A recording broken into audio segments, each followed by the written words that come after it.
Baik, mohon izin ibu-ibu, bapak kita mulai ya. Bismillahirrahmanirrahim. Alhamdulillahilladzi nawwara qulubana bitilawatil Qur'an wa zayyana akhlaqana bijahil Qur'an wa hassana a'malana bidzikril Qur'an wa bayyada wujuhana bi barakatil Qur'an. Allahumma shalli wa sallim ala man unzila ilaihil Qur'an wa ala alihi wa ashabihi alladziina ta'allamu wa 'allamul Qur'an amma ba'du. Bapak Ibu yang dirahmati Allah SWT, wabil khusus yang saya hormati Ibu Hajah Ina Azhar yang sudah memberikan kesempatan di pagi hari menjelang siang ini, walaupun suasana hari-harinya memang diliputi dengan awan mendung, tetapi mudah-mudahan tidak semendung hatimu. Mudah-mudahan Al-Quran tetap memberikan pencerahan untuk kita semuanya, Insya Allah. Kita bersyukur tentu saja kepada Allah atas semua karunia dan juga rahmatnya yang tak henti-hentinya dicurah limpahkan kepada kita semua. Mudah-mudahan kita semua termasuk ke dalam hamba-hambanya yang senantiasa bersyukur. Salawat serta salam semoga senantiasa tercurah limpah kepada junjungan alam baginda Nabiullah Muhammad Sallallahu Alaihi Wasallam. Mudah-mudahan dengan salawat-salawat yang selalu kita lantunkan, salam yang selalu kita panjatkan, diiringi dengan ikhtiar-ikhtiar terbaik kita untuk menghidupkan sunnah-sunnah beliau SAW, menjadikan kita semua sebagai bagian dari umatnya yang layak dan berhak untuk mendapatkan syafaatnya kelak di yaumil kiamah nanti. Amin ya Allah ya Rabbal Alamin. Baik Bapak Ibu, sahabat Al-Quran dirahmati Allah SWT, tema kita hari ini yang diberikan oleh Ibu Ina Azhar ya, hidup tak selalu mudah, tetapi Allah mengajarkan kita agar tidak menyerah. Ini adalah serial tadabbur dan juga tadzakur daripada surah Al-Insyirah atau surah yang ke-94. Sebelum kita belajar lebih jauh tentu saja terkait dengan tadabbur dan tadzakur daripada surah Al-Insyirah, kita juga nanti akan berbicara lebih dahulu apa itu tadabbur, apa itu tadzakur. Tapi tentu kita harus awali terlebih dahulu dengan sama-sama membaca surah Al-Insyirah sebagai pembuka kajian kita di pagi menjelang siang ini ya. Baik, silakan dibuka surat Al-Insyirah atau yang selama ini dikenal dengan surah Alam Nashrah. Panggambilna mah eta we nya. Sebab kalau disebut Al-Insyirah itu surat mana? Nah, kan gitu ya. Ada yang menyebut Al-Insyirah, Asy-Syarah, atau yang paling populer adalah Alam Nashrah. Ya. Baik.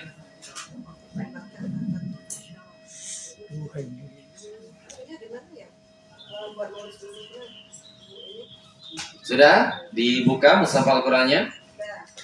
Ya. A'udzu billahi minasy syaithanir rajim. Bismillahirrahmanirrahim. Alam nashrah laka sadrak wa wada'na 'anka wizrak alladhi anqadha dhahrak wa rafa'na laka dhikrak wa inna ma'al usri yusra inna ma'al usri yusra fa idza faragta fansab wa ila rabbika farghab. Baik, itu sebagai pembuka dari saya ya. Sekarang saya akan baca sekali, ibu-ibu nanti boleh mengikuti bersama-sama. A'udzu billahi minasy syaithanir rajim. Yuk, 1, 2, 3. A'udzu billahi minasy syaithanir rajim. Bismillahirrahmanirrahim. 1, 2, 3. Bismillahirrahmanirrahim. Baik, saya ingatkan kembali karena sudah lama saya tidak bersama dengan ibu-ibu ya. Untuk bacaan panjangnya, itu yang menjadi patokan adalah mad yang 2 harokat. Bu, yang 2 harokat itu bagaimana patokannya? Perhatikan tangan saya. Yang belakang nggak kelihatan ya. Mohon izin Pak. Disesuaikan ya. Ini live streaming. Mak. Oh enggak, direkam saja ya. Oke, baik. Ya. Perhatikan, saya ulang dari ta'awudz terlebih dahulu ya. A'udzu. 1, 2. Perhatikan gerakan tangan saya. Jadi dalam kitabnya Syekh Mahmud Khalil Al-Husari, membaca emad 2 harokat itu dengan cara membuka jari kita dan menutupnya kembali. Dalam kitab beliau cukup disebutkan membuka dan menutup jari-jarinya. Membuka, menutup. Lalu beliau memberikan keterangan tambahan. Dengan gerakan yang tidak terlalu cepat, juga tidak terlalu lambat. Artinya apa? Gerakan tangannya itu sesuai dengan ritme bacaan Al-Quran. Sesuai dengan tempo bacaannya. Ya, artinya kalau saya bacanya lambat, kira-kira gerakan tangannya gimana? Nah, gitu. Kalau saya bacanya cepat, maka gerakan tangannya. Kalau saya baca sedang, maka gerakan tangannya sedang. Nah, gitu ya. Contoh, kalau saya baca lambat, A'udzu billahi minasyaitonir rajim. Tapi kalau saya baca sedang, ya, maka gerakan tangannya juga menyesuaikan. A'udzu billahi minasyaitonir rajim. Sekarang gimana kalau saya percepat? Maka tentu gerakannya juga lebih cepat. A'udzu billahi minasyaitonir rajim. Tuh kan? Kalau saya pakai ritme yang super cepat, a'udzu billahi minasyaitonir rajim. Bismillahirrahmanirrahim. Tuh, ya kan? Tabarakalladzi biyadihil mulku wa huwa ala kulli syai'in qadir. Ya, maka jangan sampai bacaan kita sedang, tapi ketika ibu membaca emadnya justru melambat. A'udzu billahi minasyaitonir rajim. Itu melambat. Oke, saya berikan penjelasannya begini. Kenapa saya katakan lambat? Karena ketika ibu membaca emadnya begini, a'udzu, kepanjangan. Harusnya a'udzu billahi. Yuk ikuti saya. A'udzu, sama-sama, 1, 2, 3. A'udzu billahi minasyaitonir rajim. Nah tuh, ujungnya juga harus disempurnakan. Ujungnya berapa panjang? Mau 2? Mau 4? Ada yang mau nambahin? Ada 6 juga ya. Panjangnya 2, 4, 6. 4 aja. Kalau 2 kagok, kalau 6 kepanjangan. Jadi kita pilih yang tengah-tengahnya ya.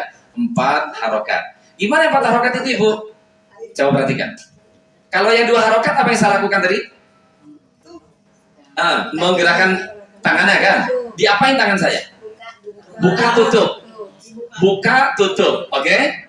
Berarti 2 gerakan itu, gerakan yang pertama apa? Membuka. Gerakan yang kedua? Tuh kan? A'udzu. Coba katakan sama-sama. A'udzu. Stop. Itu saja dulu. Tenang. Kalem ya. Baik. Saya ulang sekali lagi ya. A'udzu.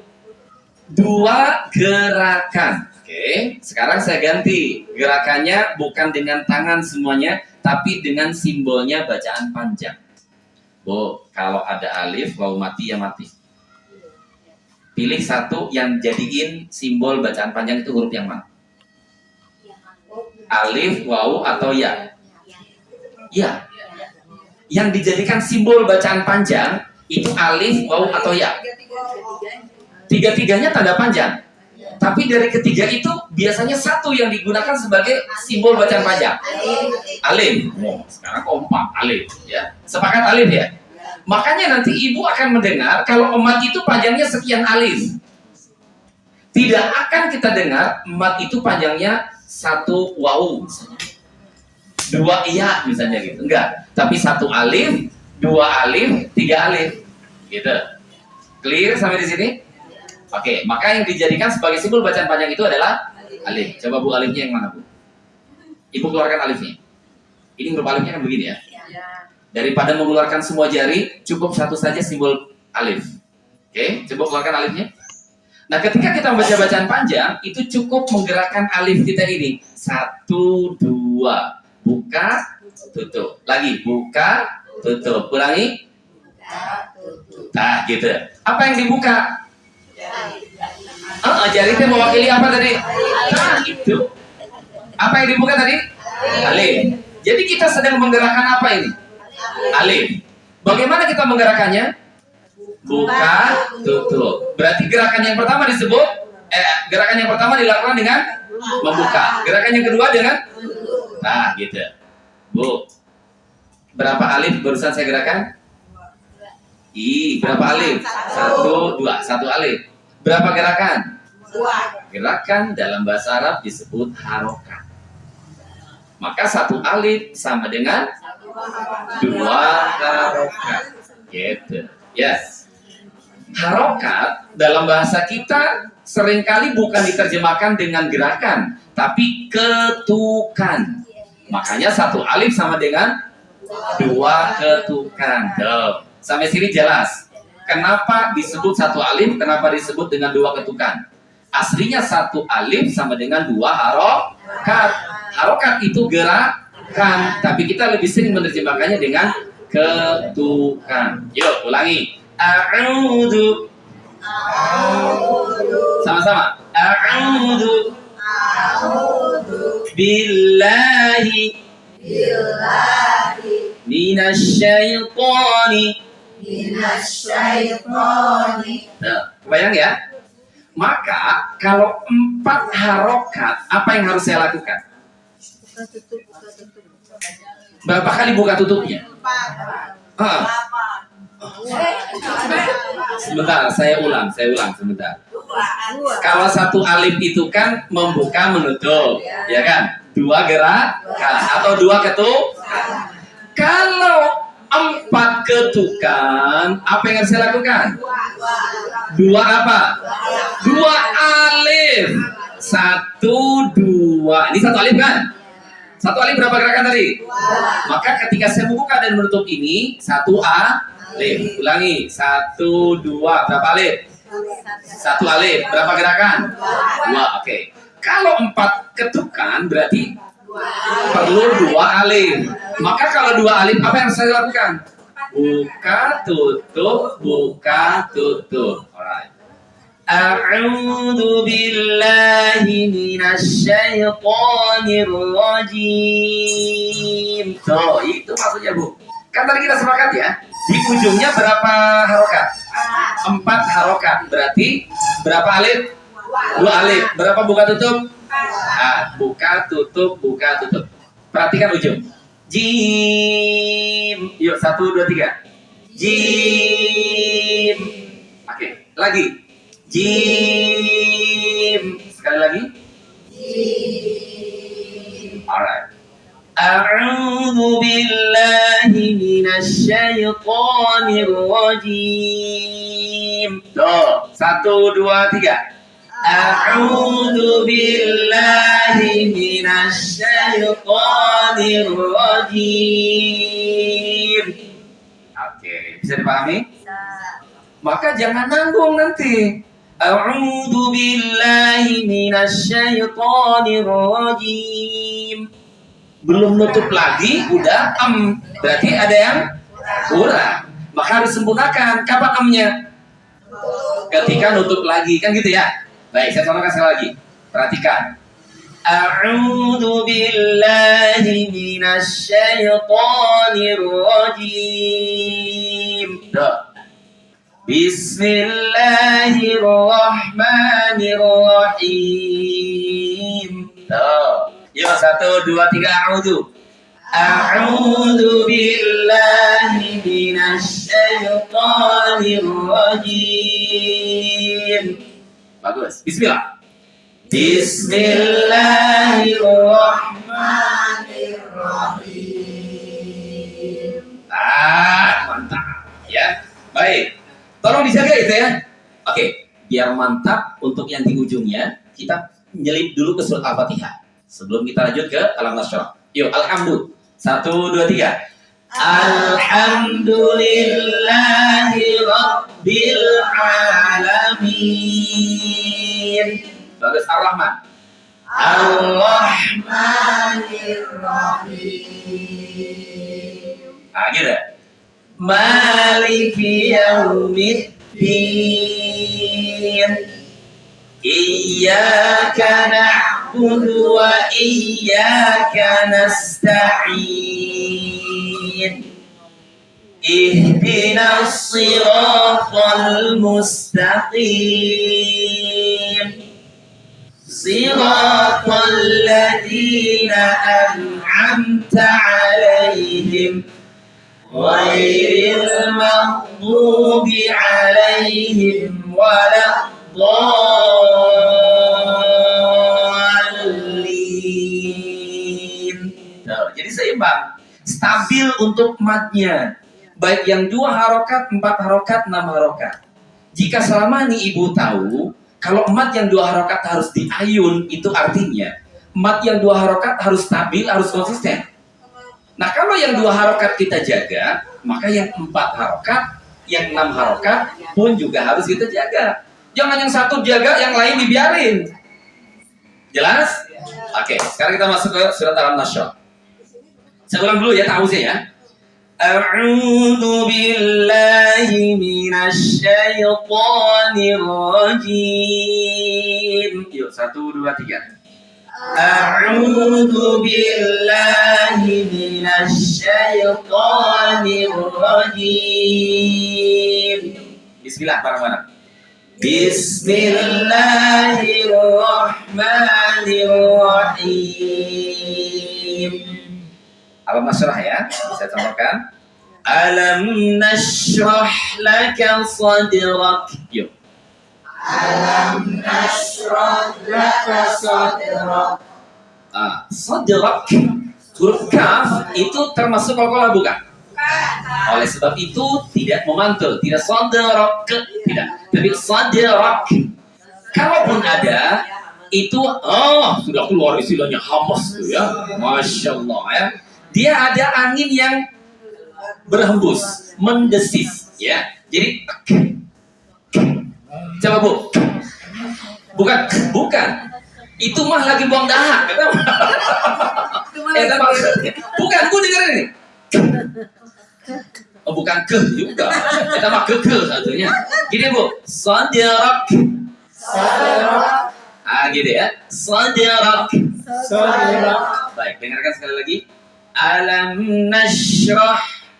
Yuk, ulang dulu dari awal. Alam nashrah laka sadrak. Saya combine ya. Alam nashrah laka sadrak. Alam nashrah laka sadrak. Wa wada'na 'anka wizrak.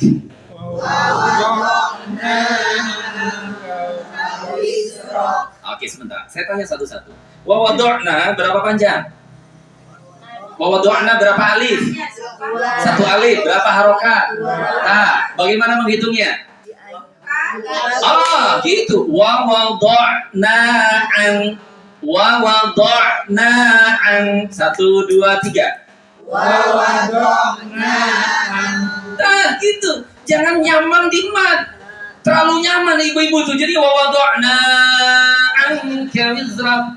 Jangan terlalu nyaman di mat. Oke? Jadi segera berpindah. Wa wada'na an. 1, 2, 3. Wa wada'na an. Masih ada yang nyaman, masih ada yang terlalu nyaman di matnya ya. Bu, perhatikan. Wa wada'na an. Coba. Na'an. 1, 2, 3. Wa wada'na an. Wizrak. Oke, bagus. Yang kedua pertanyaannya. Huruf zai, wizrak. Zai itu qalqalah bukan? Bukan qalqalah. Maka boleh nggak mantul? Tidak. Kenapa tadi pada mantul? Mah tadi hajar kok. Otomatis katanya. Ini yang disebut dengan tawallud, Ibu. Ini yang disebut dengan tawallud. Apa itu tawallud? Secara bahasa tawallud itu dekat dengan kata lam yalid wa lam yulad. Apa artinya lam yalid wa lam yulad? Tidak beranak. Tidak beranak dan tidak diperanakan. Ya, tawallud itu artinya beranak. Ya, melahirkan sesuatu. Yang dimaksud ketika mengucapkan huruf itu melahirkan bunyi-bunyi yang tidak seharusnya. Kan huruf Z tidak termasuk qalqalah, tapi kenapa jadi ada bunyi tambahan? Wize. Nah, maka kesalahan ini lahirnya bunyi tambahan itu disebut dengan tawallud. Ah, gitu ya. Jadi tidak boleh wize, tapi wizrak. Coba Bu katakan sama-sama wiz. Gini. Wiz. Wizrak. Nah, itu bisa. Jadi tidak wize. Oke, sekarang saya bagi tahu. Kenapa ibu-ibu suka ada wize gitu tuh? Oke, sekarang saya ingin mengajak ibu-ibu coba katakan wiz. Rasakan ujung lidah kita ada di mana? Wiz. Ujung lidahnya di mana? Gigi seri bawah, nempel enggak? Enggak, di belakangnya ya, sejajar. Wiz. Oke. Posisinya tahan di sana. Yuk wiz. Jangan dilepas. Kalau dilepas wiz pasti otomatis ada suara tambahan. Ya, maka ditahan posisinya. Wizrak. Baik, ulangi. Wa wada'na 'anka wizrak. Yuk, 1, 2, 3. Wa wada'na 'anka wizrak. Baik, sekali lagi. 1, 2, 3. Wa wada'na 'anka wizrak. Bagus. Alladzi. Sekarang lihat aladinya. Lihat aladinya. Lihat Al-Qur'annya, Bu. Oke, ya, jangan lihat saya dulu. Lihat Al-Qur'annya. Apa yang ibu temukan di sana? Ada mat bertemu dengan hamzah berharokat, ya. Nah, kalau ada mat bertemu dengan hamzah, berapa panjangnya? 4. Ada 6, ada 4. Bisa 2, bisa 4.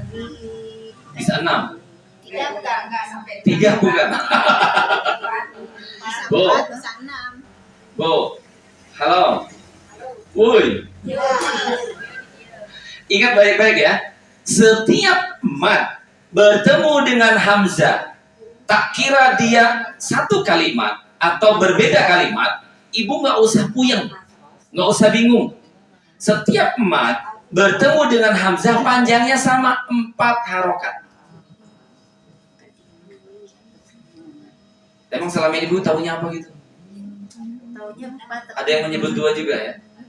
Ada yang menyebut 2 harokat, tapi itu tidak dikenal di dalam toriko yang kita baca.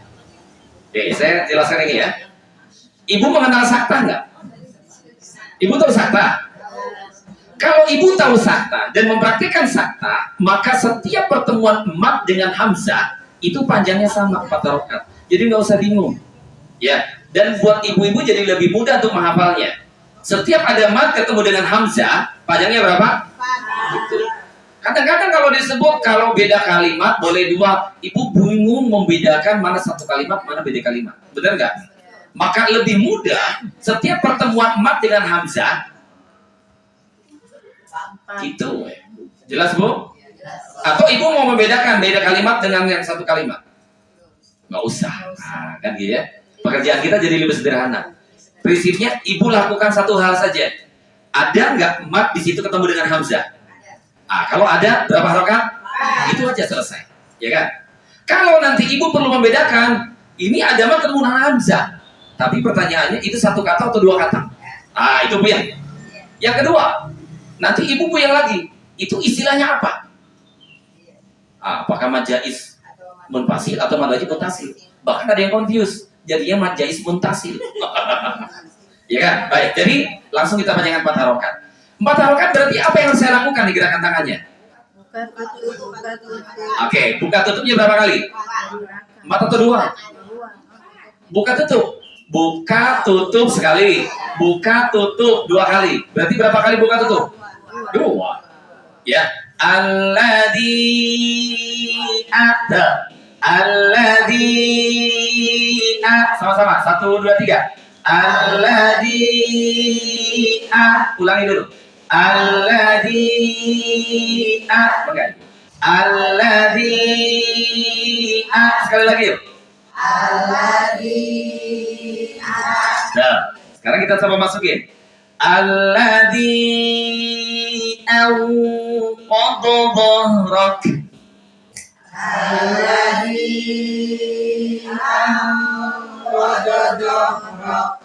Begitu. Jadi alladinya pas gitu, stabil, konsisten. Maka ibu-ibu konsistennya bukan di mat yang 2 harokat saja, tapi yang 4 harokat pun juga terjaga. Siap? Oke. Wa rafa'na laka dzikrak. Tuh, sekarang wa rafa'nanya juga enak, ringan sekali gitu. Kalau tadi wa rafa'na laka dzikrak, banyak yang nyaman di ayunan itu ya. Oke, jadi wa rafa'nanya gimana? Ulangi, 1, 2, 3. Wa rafa'na laka dzikrak. Nah, tuh. Insyaallah bisa ya? Baik. Berikutnya. Fa inna. Saya tanya sekarang, gunnah itu berapa lama? 2 itu berarti membuka dan menutup. Fa in.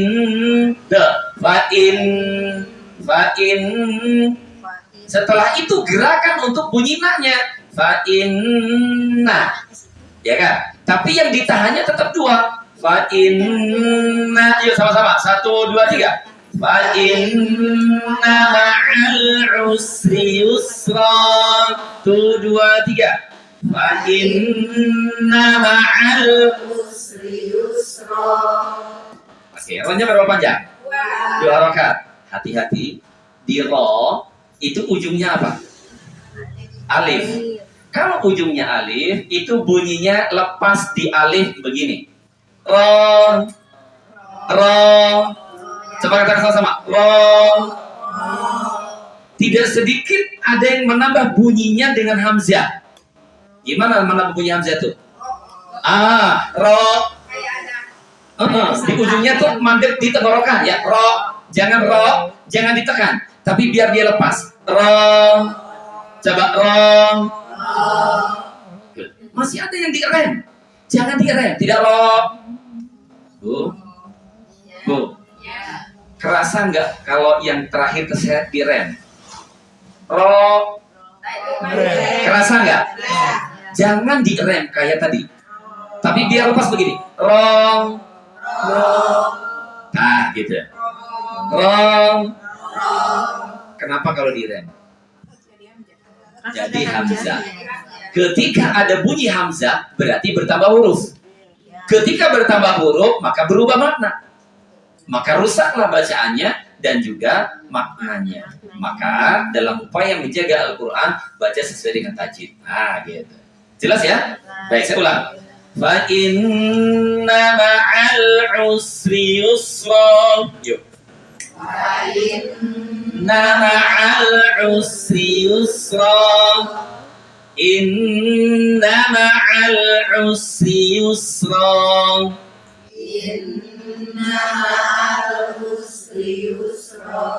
Hati-hati di lamnya jangan ada tawalud. Masih ingat tawalud tadi apa? Suara tambahan. Huruf lam qalqalah bukan? Kenapa jadi fa inna ma'al?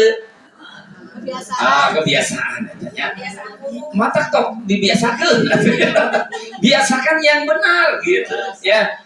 Inna ma'al usri yusra. Yuk. Inna ma'al usri yusra. Bagus. Fa idza faragta fansab. Fa idza faragta fansab. Tuh, matnya udah bagus, ringan banget matnya, enak ya. Mantap. Sekarang saya tanya, faragta. Huruf ghain qalqalah bukan? Huruf ghain keluarnya dari pangkal lidah bukan? Tapi keluarnya dari mana? Hafal, hebat. Rojah teh sudah ngawas tos laminya. Alhamdulillah. Bu, kalau ada yang mengucapkan farogta, apalagi faroge, dipastikan itu bukan dari tenggorokan. Coba ibu katakan go. Go. Ibu ikuti saya. Go. G. Gigi. Coba katakan go. Gi. Gu. Apa yang kerasa nempelnya di mana? Kalau ibu menyebut go, bukan ghain, bukan ghain. Ibu katakan go. Engkau. Coba kerasa nggak di mana yang kerasa kalau ibu nyebut go? Di ujung Pangkal lidah, maka bunyinya bukan g, bukan go, tapi le, karena suara tenggorokan. Ya, le, faragta. Nah, gitu. Lebih belakang, lebih dalam gitu. Sebab kalau di depan jadi G, faragta gitu. Biasanya orang Mesir merubah menjadi go itu bukan huruf ghain, tapi huruf qaf. Sebab qaf dengan go itu satu tempat. Coba ibu katakan ko, go, satu tempat.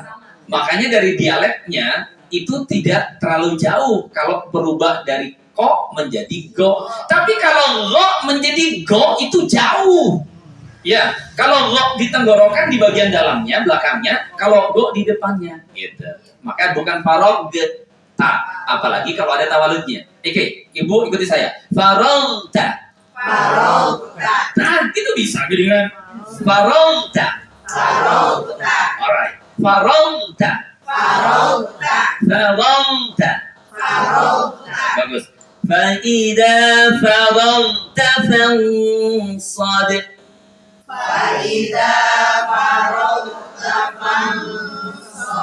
Mantap.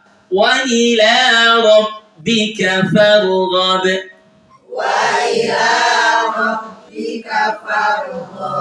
Baik, kita ulang sama-sama dari tangan yuk. 1, 2, 3.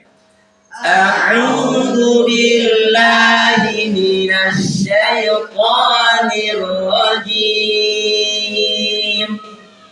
Bismillahirrahmanirrahim. Alam nashrah. Alam nashrah laka sadrak. Mantap. Wa wada'na 'anka wizrak. Ya. Alladzi. Berapa panjang tadi? Bagaimana caranya?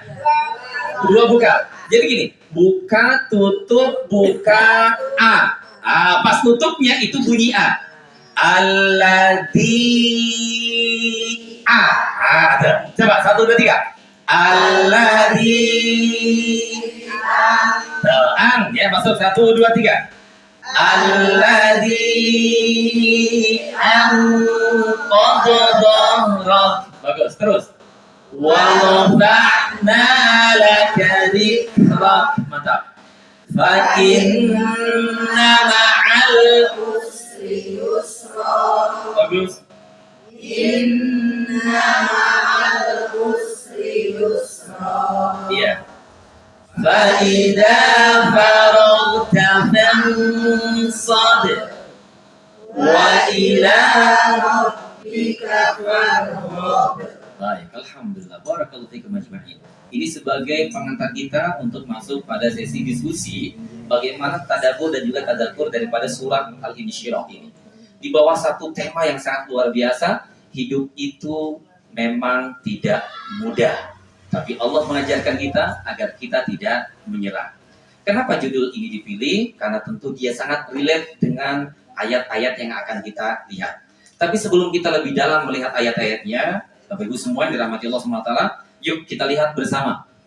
Apa yang dimaksud dengan Al-Insyirah itu sendiri? Lalu mengapa surat ini dinamakan dengan surat Al-Insyirah? Ya. Kapan dan bagaimana surah ini diturunkan? Lalu apa kaitan antara surah ini dengan surah sebelumnya dan juga dengan surah setelahnya? Mengingat Rasulullah memerintahkan kepada para sahabatnya agar meletakkan surah ini di antara surah-surah yang lainnya. Itu berarti mesti ada keterkaitan antara surah itu ketika ditempatkan setelah surah yang sebelumnya dan ketika ditempatkan sebelum surah yang setelahnya. Setelah itu nanti baru kita beranjak apa tadabbur dan juga tadzakur dari ayat-ayat yang kita baca ini. Siap? Siap tidak? Siap. Baik, sekarang kita mulai dari yang pertama. apa itu al-insyirah. Al-insyirah itu berasal dari kata syaroha. Ya, hurufnya apa saja? Syaroha. Oke, ada huruf shin ya. Kemudian ada huruf apa? Ada huruf ro dan juga ada huruf ha. Syaroha. Kalau disambung menjadi gitu ya. Syarhun. Oke, syaroha itu fiilnya. Syarhun itu isimnya. Apa arti syaroha itu? Syaroha itu artinya bisa membuka. Oke. Syaroha juga artinya bisa meluaskan atau melapangkan. Baik. Bisa juga syaroha itu bermakna membedah. Oke. Membuka, membedah. Membedah itu kan untuk membuka. Ya kan? Maka berarti masih ada keterkaitan. Di samping banyak juga ulama yang kemudian mengaitkan surah Alam Nashrah ini, surat Al-Insyirah ini dengan proses pembedahan Nabi Shallallahu Alaihi Wasallam dalam dua peristiwa besar. Yang pertama ketika beliau masih belia, dan yang kedua seketika ketika beliau hendak melakukan Isra dan Mi'raj. Terlepas dari bagaimana kualitas periwayatannya. Oke? Baik. Maka syarhun atau al-insyirah itu bermakna melapangkan dada. Ya. Melapangkan jiwa. Itu al-insyirah. Baik. Lalu mengapa surah ini dinamakan dengan al-insyirah atau alam nashrah? Jelas karena ayat yang pertamanya itu berbunyi alam nashrah laka sadrak yang bermakna melapangkan dada, ya. Jadi ayat pertamanya sudah berbicara tentang bagaimana proses melapangkan dada. Maka surat ini disebut dengan surat al-insyirah. Asyarah Ibu atau syarhus sadr. Ya, lebih lengkapnya nanti syarhus sadr. Makanya ada kalimat alam nashrah laka sadrak, ya. Syarhus sadr itu artinya melapangkan dada. Syarhus sadr itu pun menjadi rukun yang pertama dari ukhuwah Islamiyah. Ibu sudah pernah belajar tentang ukhuwah Islamiyah kan? Ibu sudah mengenal rukun ukhuwah Islamiyah? Rukun yang pertama itu adalah syarhus sadr, melapangkan dada. Kenapa rukun yang pertamanya itu melapangkan dada kira-kira menurut ibu-ibu? Oke, sebelum ke sana, ukhuwah itu apa? Persaudaraan. Ya, untuk apa? Persatuan.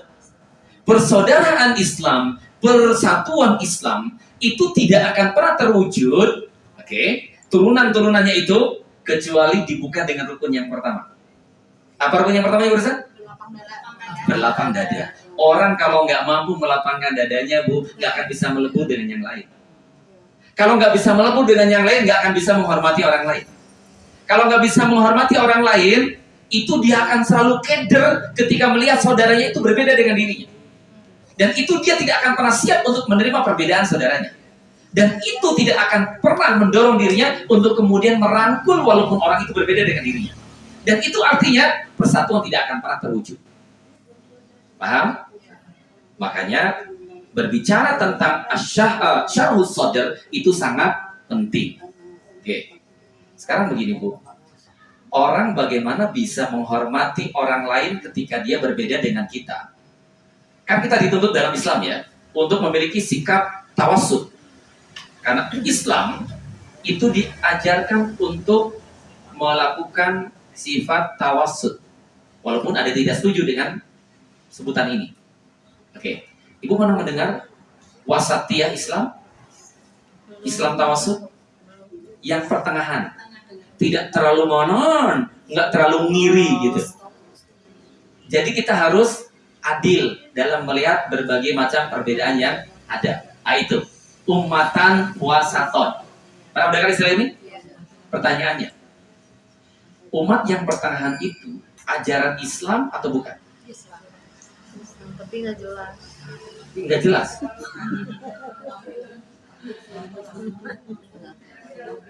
Ibu baca surat Al-Baqarah. Surat Al-Baqarah ayat 143. Surat apa? Al-Baqarah ayat 143. Dibuka dulu.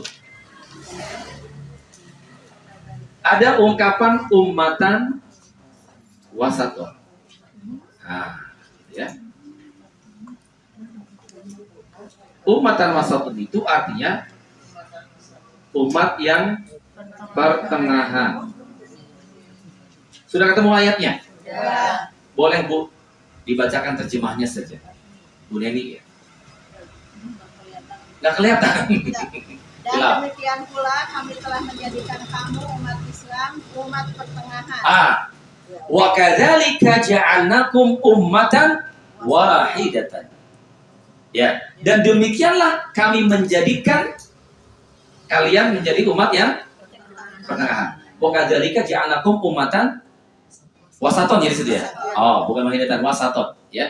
Dan demikianlah kami jadikan kalian sebagai umat yang pertengahan. Oke. Bu, garis bawahi umat yang pertengahan.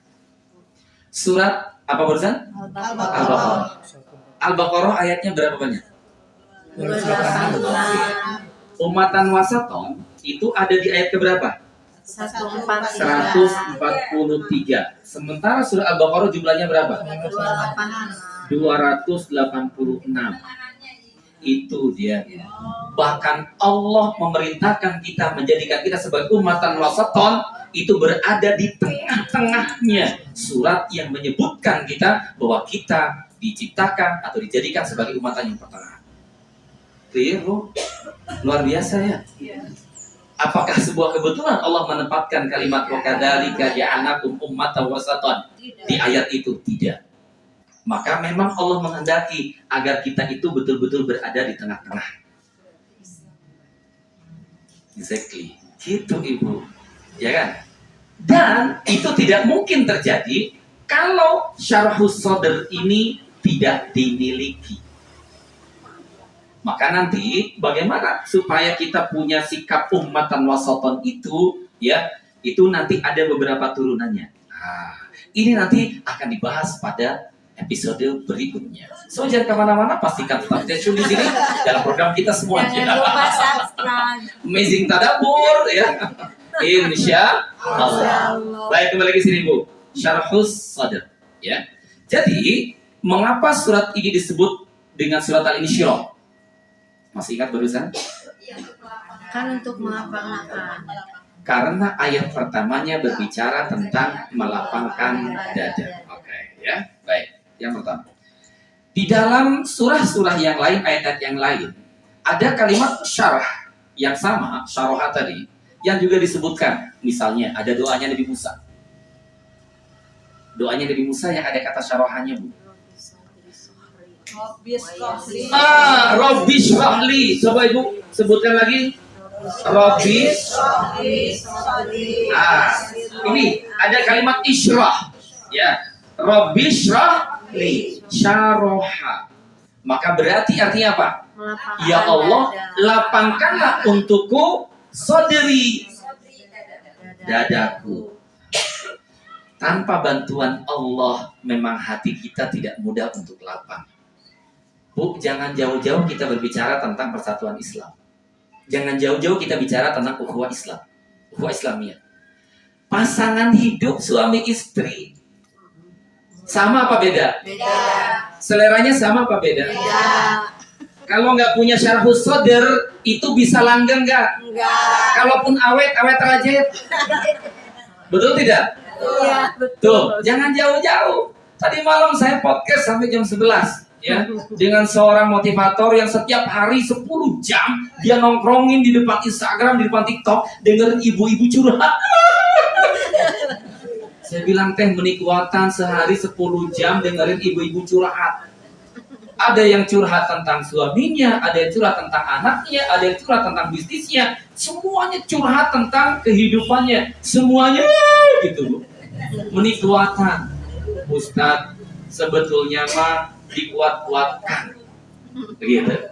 Tetapi sengaja saya mau dedikasikan waktu untuk mendengarkan keluh kesah mereka karena saya boleh jadi mengalami hal yang serupa yang dulu pernah dialami oleh mereka. Bahkan bisa jadi apa yang saya alami lebih sakit lukanya dibandingkan dengan mereka. Itu yang membuat saya sekarang lebih bertahan. Itu luar biasa. Tapi kemudian dia memberikan satu tips agar tidak lagi terjadi kezaliman di dalam rumah tangga, terutama untuk para ibu. Oke. Ibu-ibu itu sebetulnya pada posisi lemah atau ibu-ibu sendiri yang suka memilih posisi lemah? Enggak lemah Pak Ustaz. Sebetulnya ibu-ibu itu diciptakan pada posisi yang sama dengan laki-laki, ya kan? Tetapi kenapa seringkali wanita itu diasosiasikan kaum yang lemah? Karena kebanyakan mereka mengambil posisi itu sendiri. Jadi jangan salahkan takdir, karena seringkali kitalah yang lebih memilih pada posisi itu. Oke, ini ada kaitannya dengan surat yang kita bahas, Bu. Beliau menjelaskan, tidak jarang seorang istri hanya karena mindsetnya ada tos payu, ngapain lagi dandan? Kalau di rumah, Bu saya tanya, lebih cantik ketika di rumah atau lebih cantik ketika keluar? Jadi suami lebih betah ketika keluar atau lebih betah ketika di rumah? Gimana suaminya Pak Ustaz? Ibu, ini kan kita bicara secara umum. Ya, dan boleh jadi merefleksi kehidupan masa lalu ibu yang kemudian harus ibu taubati hari ini. Gusti geningan kapungkur orang tekitu. Halo. Kata untuk ya. Itu yang mengalami. Itu yang mengalami ya. Kalau yang enggak ya alhamdulillah, ya kan? Enggak Pak Tapi Ustaz. kan ini lagi merefleksi, ya kan? Pak Ustaz di rumah juga tetap cantik. Nah, itu bahkan seharusnya di rumah lebih Cantik. ya, sudah nanti kan terlalu Minimal di lipstick Pak. minimal di lipstiknya. Oke. Kembali ke sini Bu. Rabbi syrah li sadri. Jadi siapa yang punya kekuatan untuk melapangkan dada itu? Allah. Ya, maka minta kepada Allah agar Allah melapangkan dada kita. Baik. Yang kedua kaitan dengan syaraha tadi, ya. Allah juga berfirman di dalam surah Az-Zumar ayat yang ke-39. Afaman syarahallahu sadrahu lil Islam fahuwa ala nurim mir rabbi. Ya. Maka ketika Allah melapangkan dada seseorang untuk mendapatkan hidayah Islam, oke, dibuka saja surah Az-Zumarnya ayat yang keberapa berusan? Ke-22 ya. Surat yang ke-39 ayatnya yang ke-22. Surat 39 ayat ke-22. Ini surat yang mengandung kata syaraha. Sudah ya? Afaman syarahallahu sadrahu lil Islam fahuwa ala nurim mir rabbi. Ya. Maka apakah sama orang yang Allah bukakan hatinya untuk menerima Islam dengan yang tidak? Tentu saja. Ya. Maka orang yang Allah lapangkan dadanya untuk menerima Islam, ya, lalu dia mendapatkan cahayanya dari Allah Subhanahu wa Ta'ala. Maka Bu, orang yang pertama kali mendapatkan hidayah itu seakan-akan jiwanya itu langsung Allahu Akbar. Tiba-tiba langsung tenang gitu deh. Beda orang yang Islamnya sejak lahir dengan orang yang ketika menemukan Islamnya itu pada saat dia betul-betul memiliki kesadaran yang sangat luar biasa. Ketenangan jiwanya itu beda banget.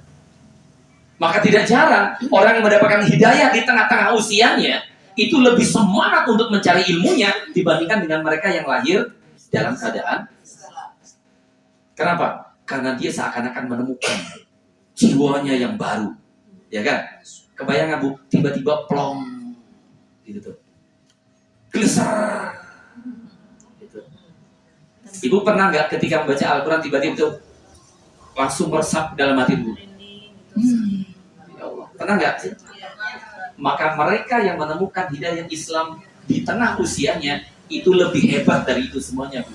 Maka mereka cenderung untuk mengabaikan, sekalipun dikucilkan, sekalipun ditinggalkan, bahkan kemudian dijauhkan, dicabut hak warisnya, buat mereka itu tidak ada apa-apanya. Ya kan? Kenapa? Karena dia menemukan sesuatu yang sangat luar biasa di dalam kehidupannya. Afaman syarahallahu sadrahu lil Islam. Ketika Allah melapangkan hatinya untuk Islam. Iya, contohnya mu'alaf. Mu'alaf itu kan orang yang dilembutkan hatinya. Orang yang dilapangkan hatinya. Nah, mu'alaf itu artinya orang yang dilembutkan hatinya. Ya kan? Dengan cara apa dilembutkan hatinya? Dilapangkan. I'm not sure. Oke. Mu'alaf itu bisa be a good person. I don't believe. Tidak selalu. Ya. Tidak selalu. Karena saya sedang mengalami di sana.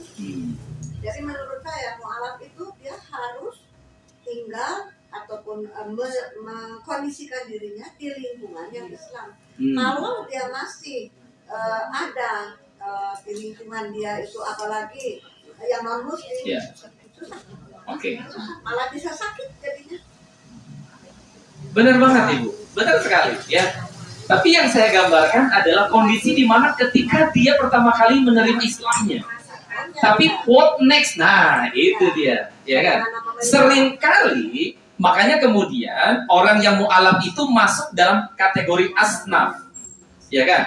Supaya dia mendapatkan perhatian, gitu kan? Seringkali hari ini mu'alaf itu dia tidak tahu harus ngapain, harus kemana, maka tidak jarang yang kemudian tadi diceritakan oleh Bu Ina tadi, ya kan? Tetapi ketika pertama kali dia mendapatkan hidayah Islam itu, itulah seakan-akan gitu kan. Tapi setelah itu, nah itu yang harus segera kita rangkul. Supaya apa? Supaya dia tidak terkontaminasi kembali, supaya tidak tersesat lagi. Bu, di saat hatinya telah lapang, ya kan? Maka harus diisi, ya kan? Nah, proses itulah yang harus kemudian segera dilakukan. Sebab kalau dibiarkan begitu saja, maka dia akan terombang-ambing lagi dan pada akhirnya tidak jarang juga ada yang kembali kepada tetapi itu tergantung motif pada awalnya. Nah, kembali lagi ke sini ya. Sekarang Ibu lihat juga dalam surah Al-An'am ayat 125. Surah Al-An'am surat yang ke-6. Kalau Al-Zumar 39 tadi ya. Al-An'am ayat yang ke-125. Faman yuridillahu ayyahdiyahu yashrah sadrahu lil Islam. Wah, ini masih dilihat banget dengan pembahasan kita tadi. Al-An'am 125. Faman yuridillahu, maka barang siapa yang dikehendaki oleh Allah, ya, an yashrah sadrahu lil Islam atau ayyahdiyahu. Faman yuridillahu ayyahdiyahu, siapa yang dikehendaki oleh Allah untuk mendapatkan hidayah, gitu ya. Maka yashrah sadrahu, Allah akan lapangkan dadanya lil Islam, untuk Islam. Tapi kalau Allah nggak menghendaki dia itu mendapatkan Islam, ketika dengar orang pengajian dadanya udah sesak. Ketika dia ada pengajian tuh juga jiwanya udah berontak gitu, ya kan? Cipah atuh ngirim karaujah atuh, daripada di rumah tepara ruku pensiun taya gawean kan gitu ya. Ngirim pengawasan di raujah misalnya begitu. Apa komentar dia? Cik mah entah hoream, mata ke dari piwaran. Mun papah kenging hidayah mah angkat sorangan. Nyari sendiri. Harga diri dong, masa bilang hoream tuh harga diri suami. Maka apa jawabannya? Seakan-akan gitu ya. Mah teu kudu di piwaran, mun bapak yang ingin hidayah angkat sorangan belenyang we gitu kan. Seakan-akan gitu ya kan. Padahal hidayah itu bukan untuk ditunggu, tapi harus dijemput. Ketika itulah kemudian Allah akan kehendaki dia. Oke, sekarang saya bagi penguatnya dalam surah Al-Baqarah 269. Al-Baqarah 269. Halamannya sebelah kanan paling bawah. Kagok Pak.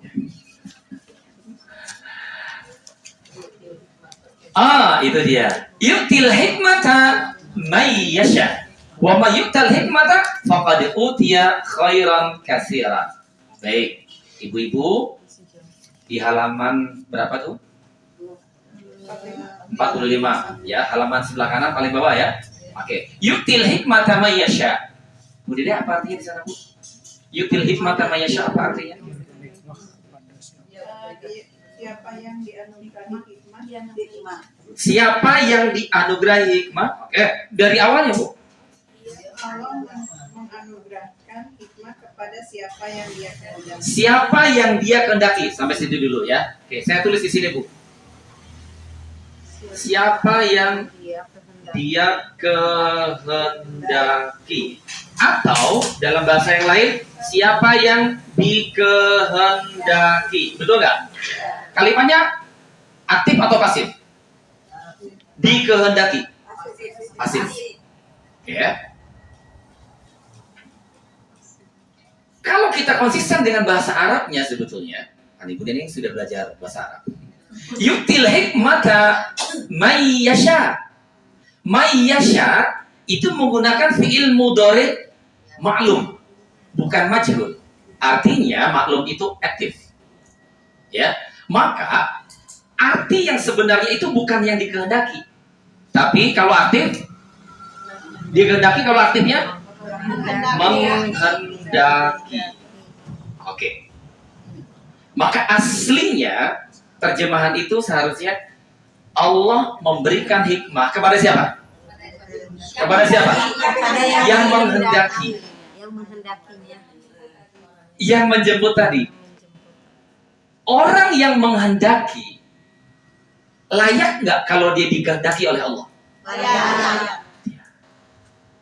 Mungkin nggak orang nggak punya kehendak terus tiba-tiba dikehendaki oleh Allah? Tidak. Logis nggak? Tidak. Gitu ya.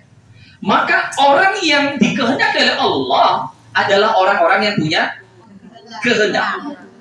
Ketika dia punya keinginan, ketika dia punya kemauan, ketika dia punya kehendak, maka Allah akan tetapkan dia sebagai orang yang dikehendaki. Jadi pasif ini harus ada proses aktifnya. Karena dalam Islam konsepnya la ikraha fiddin. Allah nggak memaksa. Siapa saja dalam sejarah kehidupan dunia ini orang yang dapat hidayah Islam itu karena memang mereka menginginkan hidayah itu, melakukan pencarian terhadap kebenaran, ya kan? Yang dalam bahasa kita itu adalah hidayah. Clear Bu? Ya, baik. Nah, maka saya katakan tadi, faman yuridillahu ayyadiyahu yashrah sadrahu Islam. Maka siapa yang dikehendaki oleh Allah untuk mendapatkan hidayah, Allah akan lapangkan dadanya untuk Islam. Tapi yang dikehendaki oleh Allah hidayah itu siapa tadi? Orang yang memiliki kehendak. Barulah kemudian Allah katakan di ayat ke-269 tadi, wa may yu'tal hikmata, apa lanjutan firman-Nya Bu? Faqad utiya khairan katsira. Dan siapa yang dianugerahi? Telah dianugerahi kebaikan yang banyak. Mm-hmm. Tidak ada yang dapat mengambil pelajaran darinya kecuali ulul albab. Dan siapa yang wa mayyutal hikmata, dan siapa yang diberikan hikmah, ya, faqad utiya khairan katsiran, maka sungguh dia telah mendapatkan anugerah yang banyak, kebaikan yang banyak. Baru disebutkan di situ siapa yang mendapatkan anugerah. Ya, baik. Wabillahi rahmati Allah Subhanahu wa taala, ini kaitan antara kalimat syarh di dalam beragam ayat yang tadi disebutkan, ya. Baik. Sampai di sini kita bisa memaknai apa itu syarhus sadr, lapang dada. Baik. Mengapa surat ini disebut dengan surat Al-Insyirah atau Alam Nashrah? Jelas sekali, saya ingin memberikan penguatan karena ayat pertamanya berbicara tentang Alam Nashrah, bagaimana Allah melapangkan dada hambanya, termasuk kita semuanya. Ketika Allah mengatakan Alam Nashrah laka, bukankah aku telah melapangkan laka untuk mu? Mu di sini siapa? Nabi Muhammad. Nabi Muhammad itu representasi atau memang untuk Nabi Muhammad? Untuk semua. Maka ketika Allah mengatakan laka, itu berarti direct untuk setiap kita. Allah melapangkan dadamu. Allah melapangkan dadamu. Kamu yang satu itu. Maka Allah pun juga punya kuasa untuk melapangkan dada-dada kita. Ketika Allah tidak melapangkan dada kita, maka jangankan persoalan yang berat, Bu. Persoalan yang ringan pun sanggup nggak dia menerimanya? Disitulah urgensi daripada syarhus sadr, melapangkan dada. Maka berarti ketika Allah melapangkan dada itu tidak harus selalu berbicara meringankan beban. Kalau beban hidup itu lebih kurang sama. Kalau kita bicara beban, Bu, 1 kilogram beras dengan 1 kilogram kerupuk, bebannya sama nggak? Sama. Tapi bagaimana cara kita memandang beban itu berbeda. Kira-kira dalam pandangan kita kan disebut beras, disebut kerupuk. Walaupun bebannya sama, tapi sekilas kita menganggap mana yang lebih ringan? Kerupuk. Tapi bebannya sama nggak? Sama.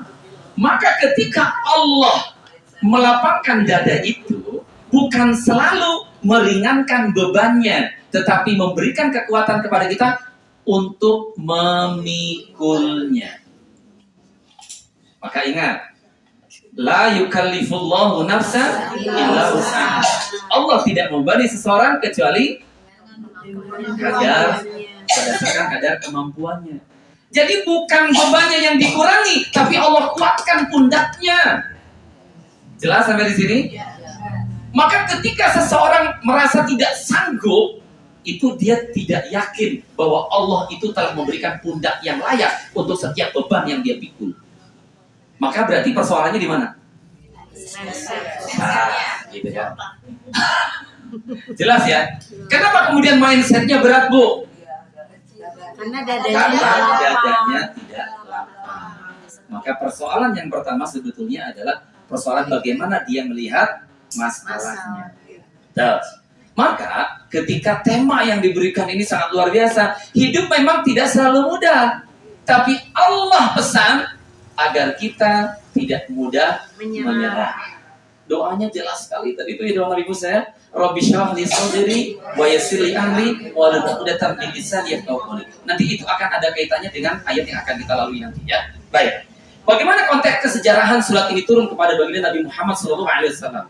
Bu, surat Al-Insyirah itu turun sebagai surat yang ke-12 pada fase Makkiyah. Sebelum Nabi SAW hijrah dari Mekah ke Madinah. Persis turunnya setelah surat Ad-Duha. Ad-Duha turunnya dalam konteks apa? Sedih. Ketika Rasulullah mengalami persoalan sedemikian berat, luar biasa. Oke. Bahkan wahyu pun juga gapnya cukup panjang. Ya kan? Seakan-akan Nabi merasa Allah telah meninggalkan dirinya. Orang-orang kafir semakin mudah untuk kemudian mencemoohnya. Dan mereka seakan-akan mendapatkan kebenaran. Lihat, Muhammad setelah ditinggalkan oleh Tuhannya. Kenapa? Wahyunya nggak turun-turun. Ya kan? Maka Rasulullah tidak boleh larut dalam kesedihan, segera turun surat Ad-Duha. Apa artinya surat Ad-Duha itu? Demi waktu duha, terus walaili idza saja. Oke, hidup itu memang tidak selamanya bercahaya. Ada saat di mana dia gelap. Tapi apakah hidup selalu gelap? Tidak, mesti akan ada saatnya cahaya muncul. Maka ketika orang hari ini merasakan gelapnya kehidupan, akan ada saat di mana dia merasakan cahaya kehidupan. Jangan terlalu larut dengan masalah yang dia hadapi. Gitu, ya kan? Maka seakan-akan ketika Allah menurunkan surat Alam Nashrah Laka Sadrak, gitu ya. Bukankah aku atau kami telah melapangkan dadamu Muhammad, ya? Lalu sebelum surat itu turun dalam surah Ad-Duha tadi, ya kan? Allah menjelaskan ada saat di mana dunia ini bercahaya, ada saat di mana dunia ini gelap, gitu kan ya. Maka lapangkan saja dadamu. Jangan terus larut. Oke, itu yang pertama. Yang kedua, Bu, di surat Ad-Duha ayat yang terakhir itu bunyinya apa? Wa amma bi ni'mati rabbika fahaddits. Apa artinya? Dan terhadap nikmat Tuhanmu maka nyatakanlah dengan bersyukur atau beritakanlah fahadits. Ya, oke. Apa kaitannya dengan alam nasrah? Maka terhadap nikmat Tuhanmu hendaknya engkau nyatakan, hendaknya engkau syukuri. Maka nikmat yang terbesar sepanjang kehidupan manusia itu adalah alam nasrah laka sadra, ketika Allah lapangkan dada kita. Tenang Bu, ibu dituntut sabar. Gak akan bisa sabar kalau gak punya alam nasrah. Ibu dituntut bersyukur, gak akan bisa bersyukur kalau tidak punya alam nasrah. Ibu dituntut qanaah, gak bisa kecuali alam nasrah. Maka relate sekali, ya, kuat sekali munasabah, tanasub, korelasi antara surat Ad-Duha dengan surat Al-Insyirah. Kenapa juga Al-Insyirah diletakkan setelah surat Ad-Duha? Jelas ya. Dan memang kaidahnya begitu. Setiap surat itu dia mesti ada kaitan dengan surat sebelumnya dan juga surat setelahnya. Maka lalu di ayat yang terakhir surat Al-Insyirah bunyinya apa? Wa ila rabbika farghab, dan kepada Tuhanmu hendaklah engkau berharap. Maka apa kaitannya dengan surat setelahnya? Kalau surat sebelumnya Ad-Duha, surat setelahnya adalah At-Tin. Apa bunyinya? Wat-tini waz-zaitun wa turi sinin wa hadzal baladil amin laqad khalaqnal insana fi ahsani taqwim. Seakan-akan Allah memberikan pesan yang sangat luar biasa, Bu. Nyatakan nikmat Tuhanmu yang telah melapangkan dadamu, ya kan? Maka teruslah berharap. Kita lompat langsung ujung ayat, ujung suratnya. Maka teruslah berharap hanya kepada Tuhanmu. Tuhanmu yang telah menciptakan kamu dalam kondisi yang paling sempurna. Kelihatan nggak Bu korelasinya?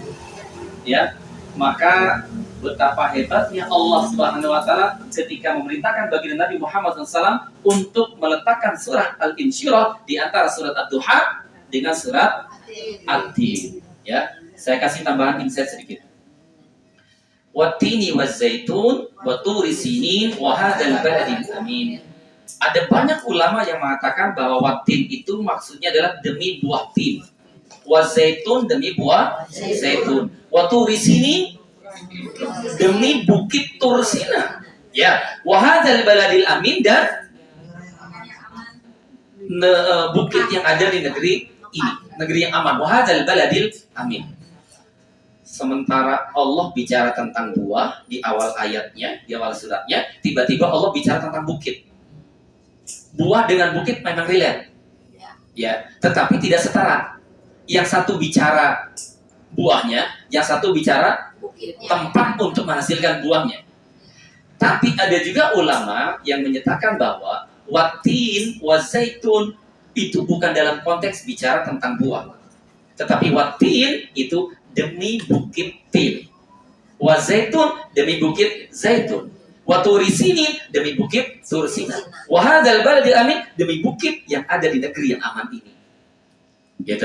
Maka kesetaraan. Ketika Allah SWT bicara tentang waktu, waktu semua. Ya kan? Wal fajri walayalin. Tuh. Waktu semuanya kan? Wadduha waktu, wal laili idza saja waktu. Kenapa di surat At-Tin kok tiba-tiba bicara buah terus bicara bukit? Kayaknya nggak konsisten. Ternyata ada ulama yang menjelaskan tetap konsisten. Karena watin wa zaitun bukan dalam konteks bersumpah dengan buah tin dan buah zaitun, tapi bukit tin dan bukit zaitun.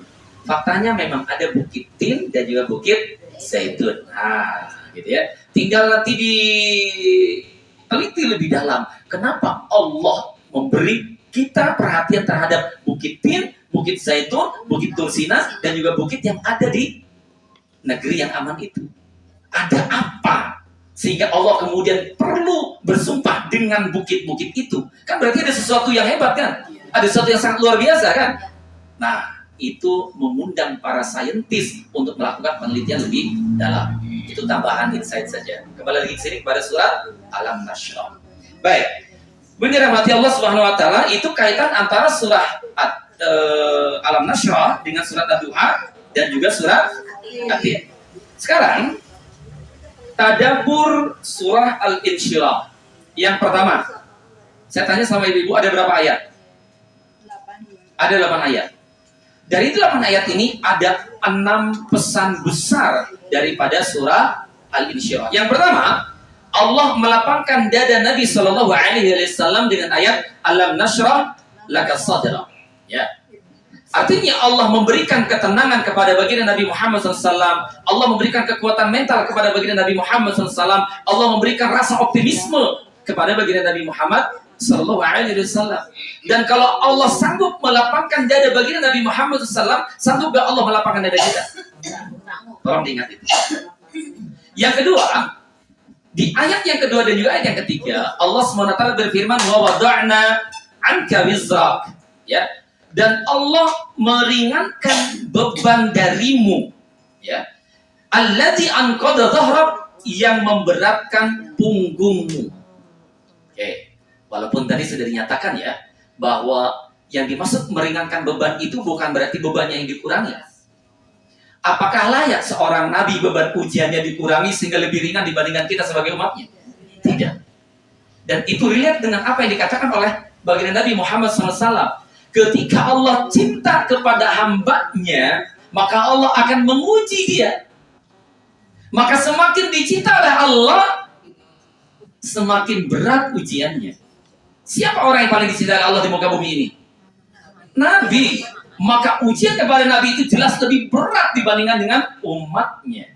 Maka ketika Allah mengatakan, kami meringankan bebanmu yang memberatkan punggungmu, itu bukan bermakna bebannya yang dikurangi, tetapi apa? Allah kuatkan punggungnya, Allah kuatkan pundaknya, ya kan? Allah kuatkan pikirannya, dan begitu seterusnya. Maka ibu, jangan minta kepada Allah, ya Allah ringankan bebanku, enggak. Tapi ya Allah kuatkan pundakku, gitu. Ya. Dengan cara apa Allah menguatkan pundak kita? Dengan cara apa Allah menguatkan punggung kita? Melapangkan dada kita. Maka doanya Rabbi shrah li sadri wa yassir li amri wahlul 'uqdatam min lisani yafqahu qawli. Ibu, kalau orang enggak fasih berbicara, kalau orang enggak hebat berkomunikasi, tiba-tiba disuruh ngomong di depan begini, sanggup nggak dia? Maka kalau dia disuruh bicara, itu pekerjaan ringan apa berat? Berat apa berat banget? Ibu pernah dengar kisah tentang Raja Richard II, ya? Itu dia gagap, Bu. Kalau mau ngomong tuh begitu. Ada orang kalau ngomong begitu ya? Kakaknya itu, ya, itu dia seorang jenderal, tetapi dia menyelisihi tradisi kerajaan sehingga dia tidak mau menjadi mahkota, putra mahkota maksud saya, ya kan? Maka putra mahkotanya turun kepada dia. Sekali waktu ayahnya sakit, terbaring, nggak bisa berbicara. Kakaknya karena memang sejak awal nggak mau, gitu kan? Maka dia yang disuruh bicara di depan rakyatnya. Begitu di depan mikrofon seperti ini, bayangkan saat itu, Bu, ketika putra mahkota sedang berdiri di hadapan mereka semua rakyatnya itu terdiam membisu. Maka heningnya sangat luar biasa. Mikrofonnya, Bu, sensitifnya waktu itu disiarkan oleh radio BBC seluruh dunia. Suara ringkikan kuda, kedengaran sekali. Suara gemertak giginya, Bu. Langsung itu, ibu bayangin di lapangan gitu menggema tuh. Mendengar gemertak suara giginya sendiri, itu membuat dia semakin grogi. Salting. Satu huruf pun dia ucapkan, Bu, turun dia dari panggung.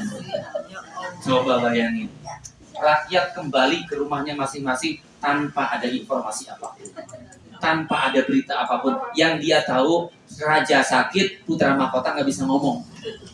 Malunya luar biasa, dia terpukul. Ketika disuruh bicara begitu, gagapnya luar biasa kan? Maka Nabi kita, Nabi Musa alaihissalam, itu adalah Nabi yang gagap, Nabi yang cadel. Kenapa cadel? Ingat kisahnya waktu kecil. Diperintahnya oleh Fir'aun untuk memilih antara bara api dengan dengan aetalah pokoknya. Untuk menguji ini emang anak cerdas yang akan mengancam kehidupan di masa datang atau bukan.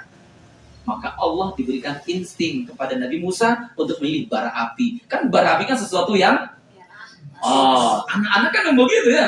Maka selayaknya anak-anak pada umumnya dia pilih itu, lalu dimakan. Maka kemudian lidahnya terbakar. Jadi cadel. Orang cadel disuruh bicara di depan begitu gagap, ringan apa berat? Berat. Maka doanya dari Musa, Rabbi shrah li sadri. Ya Allah, lapangkanlah untukku dadaku. Wa yassir li amri. Baru prosesnya diperhatikan ini. Baru kemudian ya Allah mudahkanlah urusan untukku. Jadi bukan mudahkan dulu urusannya, tapi yang diminta pertama kali itu adalah lapangkan dulu dadaku, gitu. Kalau dadanya lapang, baru kemudian yang kedua lebih mudah untuk menyelesaikan urusan. Maka itu nanti ada kaitannya dengan ayat berikutnya. Ya, fa inna ma'al usri yusran, inna ma'al usri yusran. Orang kalau nggak lapang hatinya, tetap tidak akan mudah. Sanawas Allah sudah memberikan rumus kehidupan. Rumus kehidupannya apa tadi? Setiap kesulitan ada kemudahan. Oke, sekarang kita fokus di kalimat fa inna ma'al usri yusra, inna ma'al usri yusra. Ada berapa kesulitan, ada berapa kemudahan. Ini dia. Baik, tapi saya sebelum ke sana saya luruskan dulu. Ibu-ibu biasanya memaknai fa inna ma'al usri yusra, inna ma'al usri yusra itu artinya apa? Setelah kesulitan ada kemudahan. Ini keliru. Maka sesungguhnya bersama kesulitan. Oke, saya tulis ini ya. Fa inna ma'al usri. Fa inna ma'al usri yusra, inna ma'al usri yusra.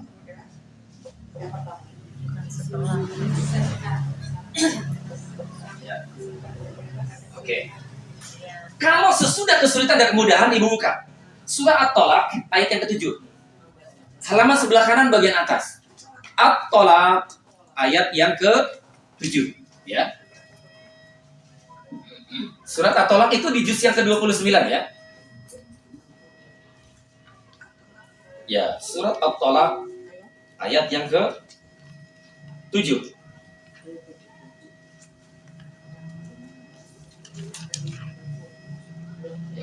Surat 65. Surat ke-65. Ada yang sudah ketemu? Ayat ke-7. Ada yang sudah ketemu? Boleh dibantu dibacakan terjemahnya, Bu Yoyo. Hendaklah orang yang lapang rezekinya memberi nafkah menurut kemampuannya. Stop dulu, Bu. Perlahan.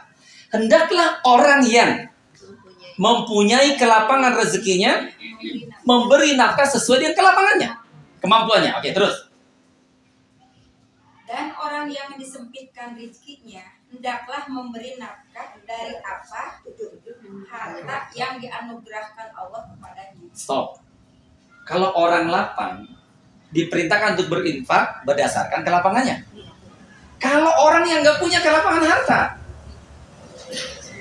ternyata Allah tidak mentolerir untuk kemudian dia tetap berbagi.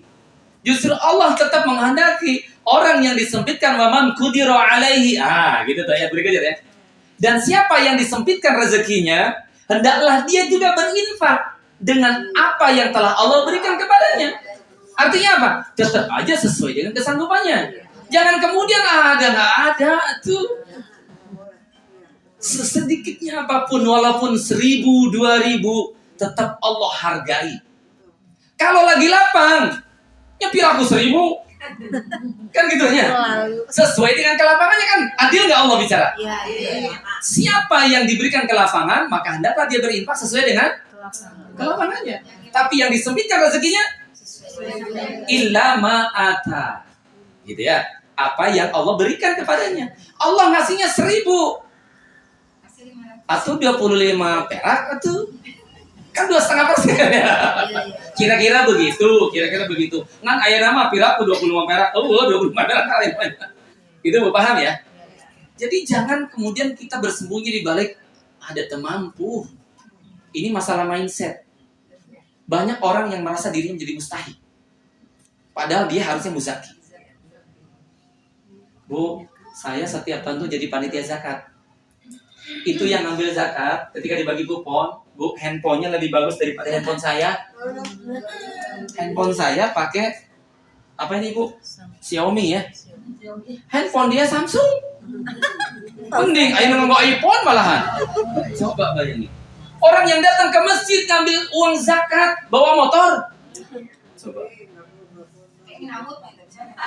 Aduh, Kak.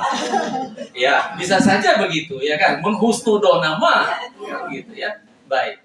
Tapi tidak jarang juga ketika saya panggil, saya lihat datanya gitu kan. Pak RT, kenapa ibu ini masuk ke daftar?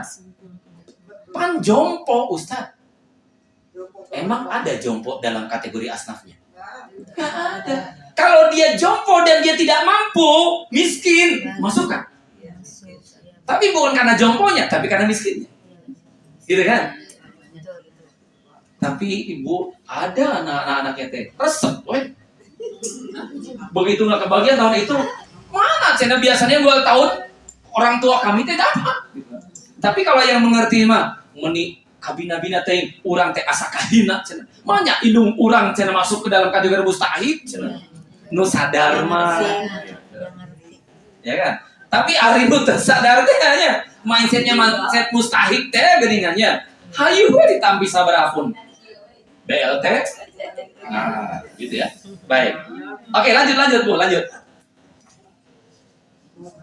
Allah tidak membebani kepada seseorang melainkan sesuai dengan apa yang dianugerahkan Allah kepadanya. Oke, sampai situ dulu. La yukallifullahu nafsan illa ma ataha.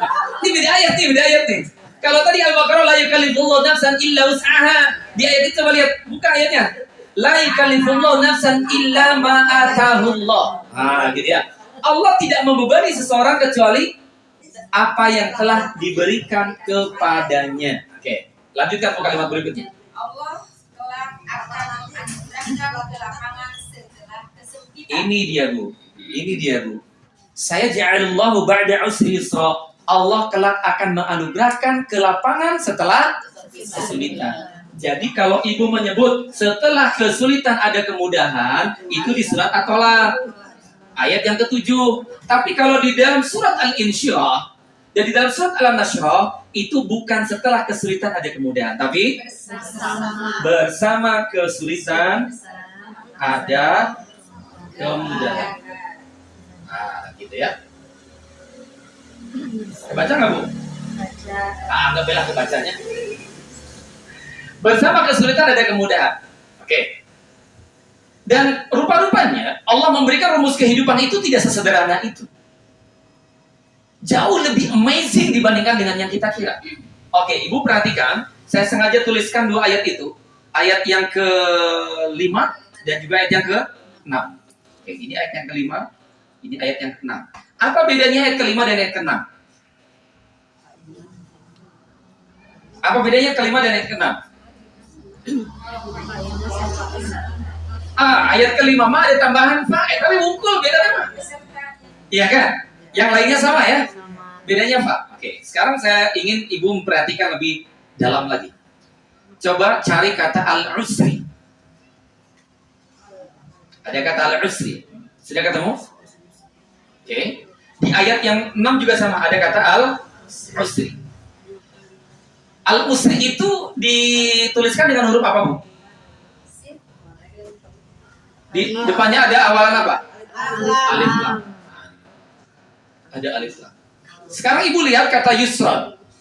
Yusra. Oke. Ada kata yusra.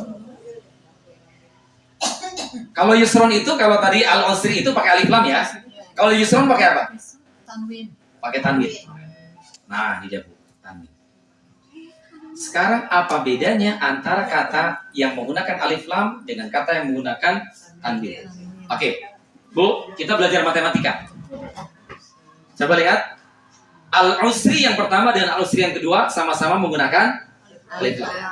Maka dalam konsensus orang Arab ya, itu menyebutkan al-usri itu adalah perkara yang sama. Al-usri di yang ayat ke-5 dengan al-usri di ayat yang ke-6 itu adalah kesulitan yang sama. Paham nggak maksud ibu? Sebut ibu misalkan kesulitan apa? Ibu mengalami kesulitan apa? Contoh aja. Meni susah bu, meni sulit nyari kesulitan tanya. Sulit bicara. Sulit bicara yang benar. Gitu ya. Sulit bicara yang benar. Maka ketika yang pertama disebutkan tentang kesulitan tadi, di ayat yang berikutnya juga menyebutkan kesulitan, itu kesulitan yang sama. Clear sampai sini? Baik. Sekarang kita bicara yusron. Kita bicara yusron. Yusronnya ditampilkan dalam bentuk tanwin. Kalau dalam bahasa Inggris undefinitive ibu ya. Undefinitive. Indefinitive atau undefinitive? Undefinitive. Yang sama an itu. Undefinitive. Oke bu. Kalau undefinitive itu tidak bermakna satu, tetapi banyak. Maka perhatikan ini. Setiap satu kesulitan itu ada banyak kemudahan. Diulang lagi bu di ayat yang ke-6.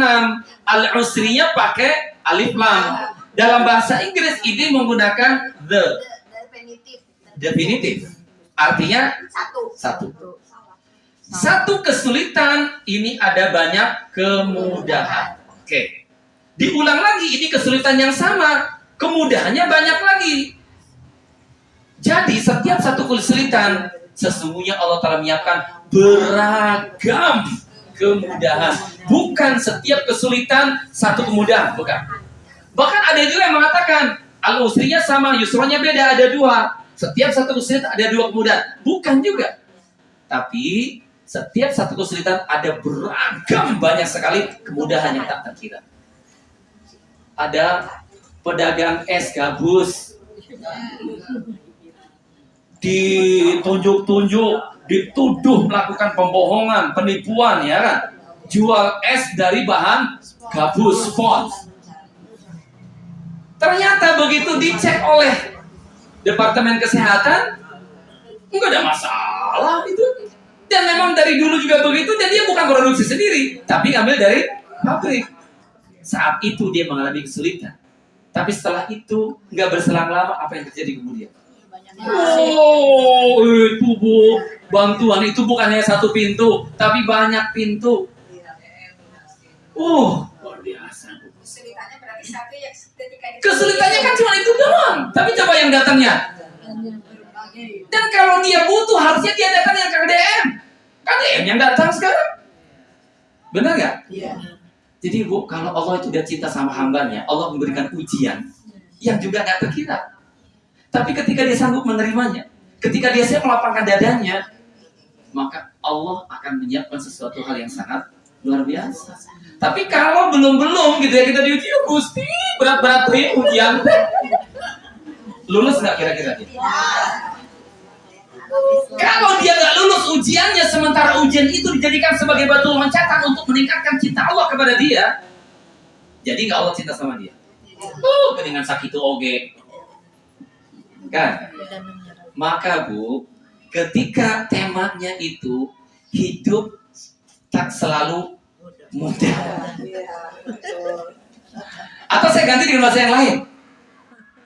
Hidup tidak selamanya ringan. Biar perspektifnya berbeda sekarang ya. Kalau hidup tak selamanya mudah, ya, hidup tak selamanya ringan. Tapi ada Allah yang selalu siap untuk menguatkan. Itu dia bu, keren sekali ya. Baik, alhamdulillah. Oke, sampai sini bisa paham ibu. Sebentar, itu Ya. kan pakai sin apa sonnya? Yang mana? Al-usrinya pakai sin, Ustaz. Oh, al-usrinya pakai sin. Oh, usr ya. Oh iya, betul. Mohon maaf. Terima kasih ibu. Kenapa nggak langsung dikoreksi ya? Penasaran ya. Oke. Pakai huruf sin. Kalau pakai huruf sin al-asir demi waktu tadi ya. Al-asir itu jus. Ya. Baik. Inna ma'al usri yusran, fa inna ma'al usri yusran, inna ma'al usri yusran. Oke, bisa dipahami sampai di sini? Ya. Oke, Ibu dirahmati Allah Subhanahu wa taala. Sekarang Ibu lihat di ayat yang berikutnya. Ya. Fa idza faragta fansab wa ila rabbika farghab. Ketika Allah berbicara fa idza faragta fansab, Allah seakan-akan mengajak kita untuk segera bangkit dari kondisi yang kita hadapi. Jangan sampai kemudian kita terpuruk, jangan sampai kemudian kita tenggelam dengan masalah yang kita hadapi. Karena ketika kita terlalu fokus dengan masalahnya, Bu, ya, masalahnya nggak akan selesai. Maka fokuslah dengan bagaimana kita bangkit. Ibu, lamun Ibu geduk koreng, you know koreng? Borong. Terus dikieu teh, Bu. Apa yang terjadi? Infeksi bahkan bisa jadi menyebar. Maka kalau ada masalah, Bu, jangan Ibu terlalu fokus dengan masalahnya. Kenapa? Karena semakin lama Ibu fokus kepada masalahnya yang tadinya nggak seberapa, bisa jadi melebar, ya, bisa jadi membesar. Bagaimana caranya Ibu membesarkan masalah itu? Masalahnya tersapira. Orang teh kieu ke si A. Orang teh kieu ke si B. Semua orang pada akhirnya tahu itu teh bukan menyelesaikan masalah. Itu memperluas masalah. Bukan menyembuhkan, malah mempertontonkan. Dan itu fenomena yang kita lihat hari ini. Ya. Maka saya tadi malam tanya tuh, ya, sama Teh Lena. Teh, itu teh fenomena yang sekarang terjadi, ya. Orang curhat di media sosial, ya, walaupun wajahnya nggak ditampilkan gitu kan, ya. Itu teh kasus atau menjadi pola tersendiri, fenomena. Hari ini kesulitan, penderitaan, urusan rumah tangga itu malah dipertontonkan. Semakin perih lukanya, semakin viral beritanya. Benar nggak? Yang pakai cadar itu, Hah? yang pakai cadar itu mawar itu. Yang mau saya disebutin namanya, ya. Itu tidak layak disebut namanya di majelis ilmu yang seperti ini. Yang kasusnya boleh diangkat, tapi personalnya nggak boleh disebutkan. Ya, baik. Walaupun itu nanti ada pembahasan tersendiri, ya. Kita ini seringkali salah kaprah dalam memahami makna selingkuh dengan yang bukan selingkuh. Nah, gitu saja ya. Sudah, nanti terlalu jauh ya. Walaupun nanti ada kaitannya ya. Seringkali ya kaitannya apa tadi? Hidup tidak selamanya mudah, tapi Allah ajarkan kita untuk tidak menyerah. Oke, yang terakhir, Bu. Ini masih bab tadabbur. Wa ila rabbika farghab. Yang pertama Allah tadi katakan, ayo segera bangkit, bergegas untuk mengerjakan satu persatu masalah demi masalahnya diselesaikan, tetapi tetap gantungkan harapan itu kepada tempat yang bisa kita harapkan. Jangan pernah menggantungkan harapan kepada orang yang tidak pernah bisa kita harapkan. Itu Allahu Ahad, Allahus Samad. Itu dia kuncinya, ya. Oke, baik. Yang terakhir, Allah Subhanahu wa taala meminta kita bukan hanya memaknai apa yang Allah ingin pesankan kepada kita, tapi Allah ingin kita pun juga melakukan sesuatu. Itu yang disebut dengan tadzakur. Oke. Jadi tadzakurnya apa? Sebenarnya saya ingin menjelaskan apa itu tadabbur, itu tadzakur. Sederhananya begini. Tadabbur itu apa pesan yang Allah berikan kepada kita? Tadzakur itu apa yang harus kita lakukan setelah kita tahu, gitu, ya kan? Nah, ada banyak prosesnya, tapi saya berikan yang sederhana saja, ya. Bu, Allah Subhanahu wa taala menurunkan Al-Qur'an itu ada 4 fungsi utamanya. Ada 4 fungsi. Di surah Yunus ayat 57 Allah katakan, "Qad ja'atkum mau'izatum mir rabbikum." Allah turunkan Al-Qur'an itu sebagai peringatan. Yang kedua, wa syifaa'un lima fis sudur, sebagai penawar. Yang ketiga, wa hudan, sebagai petunjuk. Yang keempat, wa rahmatun, sebagai rahmat lil mukminin, bagi orang yang beriman. Ulangi, Bu. Yang pertama, peringatan. Yang kedua, penawar. Yang ketiga, petunjuk. Yang keempat, rahmat. Ulangi. Yang pertama, bagus. Penawar. Petunjuk. Rahmat. Kenapa Allah menurunkan Al-Quran sebagai peringatan? Karena Allah tahu betul kita sebagai hambanya, dia sopoho. Maka kedadi emot, kita harus ada peringatan. Jadi saking taunya Allah, karena kita sering lupa gitu ya, maka Allah turunkan peringatan. Satu. Yang kedua, kenapa Allah turunkan penawar? Kenapa Allah turunkan obat? Karena Allah tahu kita ririwit. Ririwit. Gampang sakit. Ya kan? Ringkih. Baik itu luka batin maupun luka fisik. Maka Allah turunkan penawarnya. Allah berikan obatnya gitu. Oke, yang ketiga, kenapa Allah turunkan petunjuk? Karena Allah tahu kita suka buntu. Allah tahu kita suka tersesat. Bahkan dengan cara pikir kita sendiri. Maka butuh petunjuk. Itu yang ketiga. Yang keempat, kenapa Allah turunkan rahmatnya? Karena Allah tahu kita sebagai hambanya, kita ini teramat lemah. Maka Allah turunkan Al-Quran sebagai rahmat, sebagai kasih sayangnya. Pan kalau kita kepada orang yang lemah itu kan diperlukan kanyaah. Tak kanyaah Gusti Allah teh disebutna rahmat. Oke, ulangi. Kenapa Allah turunkan peringatan? Karena kita sering lupa. Kenapa Allah turunkan penawar? Karena kita sering sakit. Kenapa Allah turunkan petunjuk? Karena kita sering buntu dan tersesat. Kenapa Allah turunkan rahmat? Karena Allah tahu kita ini lemah.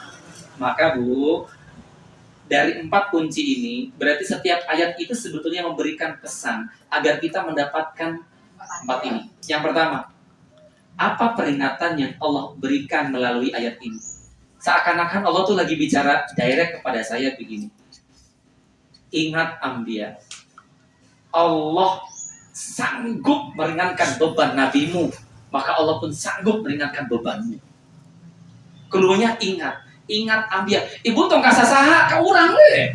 Kita mah sok anehnya. Kadang-kadang punten kalau baca Al-Qur'an, geningan, iya ayat tak kebuneni teh. Sok dialamatkan ayatnya ke batur. Baca lagi. Ini nih ayat ke Bu Yoyong. Misalnya begitu ya. Nah, hari ke batur orang pinternya. Hari ke sorangan. Itu dia. Makanya Bu, saya ulang sekali lagi. Kan alam nasrah laka. Al-Quran itu sebetulnya Allah bicara direct langsung kepada kita. Jadi tong kasasaha ka urang keundeuy.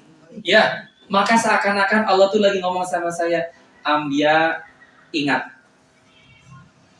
Allah yang melapangkan dada nabimu, maka Allah sanggup untuk meringankan beban.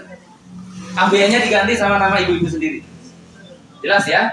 Coba Bu, katakan Anbiyanya ganti. Ingat Anbiya, Allah yang melapangkan dada nabimu, maka Allah pun sanggup untuk melapangkan dada. Kalau ibu memahami, menyadari kenyataan seperti ini, kira-kira apa yang ibu rasakan? Tenang aja. Betapa hebatnya Allah, betapa kuasanya Allah yang meringankan beban setiap hambanya dengan melapangkan dada-dadanya. Nah, ini proses tadabbur nih Bu, proses tadzakur begini, ya kan? Oke, yang kedua tadi penawar. Kalau ibu diobati, kalau ibu diberikan penawar, apa yang ibu punya rasakan? Kurang sakit. Setelah sembuh itu atau menuju sembuh itu, apa yang ibu rasakan? Bahagia, senang, sehat. Bahagia rasanya, ya, senang rasanya, lega rasanya. Kalau saya tahu betul Allah menyiapkan beragam kemudahan di sebalik kesulitan yang saya hadapi. Pula mun teh emot eta mah Bu, hidup teh berat aslina. Apa Bu? Rudet terus. Rudet itu bahasa naonnya. Ya ruwet yang padat mungkin jadi rudet gitu ya. Oke, yang ketiga petunjuk. Jelas, kan kalau petunjuk kan jelas ya. Berarti jelas saya harus menyelesaikan masalah itu satu persatu. Fa'idha faragta fansab tadi kan. Dan jelas bahwa saya hanya berharap kepada Allah. Itu Bu. Jadi harus ada actionnya, harus ada apa yang dilakukannya, gitu. Jangan kalau baca Al-Quran itu terus lempeng-lempeng gitu, ya kan? Nah, baru yang keempatnya tadi rahmat. Apa rahmatnya tadi? Sudah saya berikan dulunya di awal. Ya Allah, saya lemah ya Allah. Betapa lemahnya saya, ujian yang Engkau berikan kecil apapun pun juga terasa berat buat aku ya Allah. Maka ya Allah, ringankan beban yang Engkau berikan kepadaku dengan Engkau kuatkan pundakku dan juga punggungku. Mun hese Bu, eta wela Rabbi syrahli sadri wa yassirli amri wahlul 'uqdatam min lisani yafqahu qawli. Oke. Yang terakhir, saya ingin menguatkan doa ini. Rabbi syrahli sadri. Yang diminta pertama kali Nabi Musa apa tadi? Ya Allah, lapangkanlah untukku dadaku. Yang kedua, wa yassirli amri. Mudahkanlah untukku urusan-urusanku. Terus, wahlul 'uqdatam min lisani. Itu apa maksudnya? Lidahku keluh ya Allah, maka wahlul 'uqdatam min lisani, mudahkan aku untuk berbicara. Kira-kira gitu ya dalam bahasa yang gamblang ya kan? Oke. Yafqahu qawli, sehingga mereka paham dengan apa yang aku ungkapkan. Bu, kalau orang dadanya sempit, Bu, mudahkah dia menjelaskan masalah yang sedang dia hadapi? Hesek.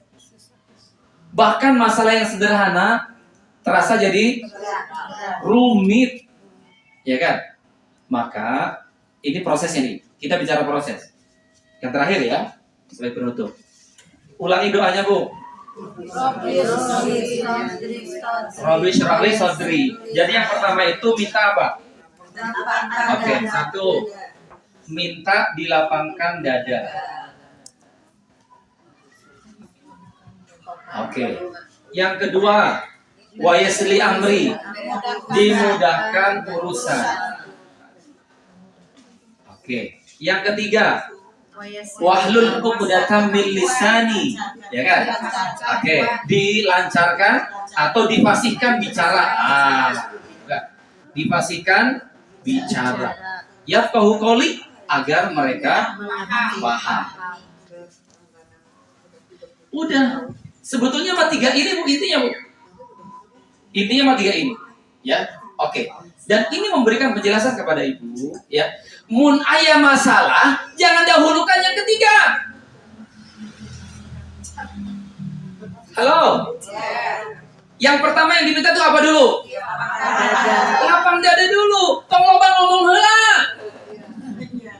Mun urang aya masalah biasana curhat dulu. ya kan? Maka masalahnya bukan selesai, akan melebar, ya. Sanaos ibu teh sok caption kieu. Ceu, ieu mah abdi ngarasa di dinya hungkul. Da dinya mah pangcakeutna sang abdi. Eta si Ece besoknya cerita ke tetanggana. Membaca kan sanes. Multi level marketing kan. Akhirnya seminggu kemudian ketika ketemu lagi di Masjid Tangrojo, arapal kabeh. Nah, makanya Bu, masalahnya akan menjadi terlalu rumit ya. Oke, maka jangan yang ketiga dulu. Yang pertama dulu, minta dilapangkan dada. Kalau lapang dadanya Bu, yang pertama dia akan mudah menerima. Dia akan mudah untuk ridho. Dia akan mudah untuk ikhlas. Ya. Kalau dia lapang dadanya, kira-kira Bu, pikirannya bakal jernih nggak? Jernih. Sehingga untuk menjalankan perintah Allah, fa'idha faragta fansab, segera bangkit, selesaikan urusan itu, jangan engkau tenggelam dengan urusan yang satu. Selesaikan, lalu segera berpindah menyelesaikan urusan yang lain. Artinya apa? Bereskeun hiji-hiji, gitu. Tong sagala Bu. Gitu ya. Jadi ini proses, ya. Dimudahkan urusan itu tadi apa?